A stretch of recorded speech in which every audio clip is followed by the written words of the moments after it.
how to enable dialpad feedback sound on Truecaller. Hello guys, in today's video I'm gonna show you how to enable it easy and quick.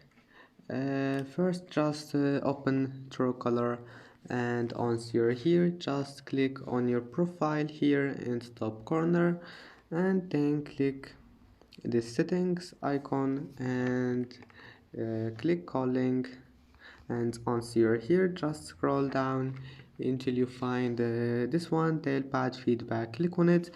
Now just select sound only, and if you want it with vibrate, select sound and vibrate, and that's it. Now just go back, it will be saved. And that's it for today's video. If you like this video, please don't forget to like and don't forget to subscribe, and thank you for watching this video until the end, and see you in the next video.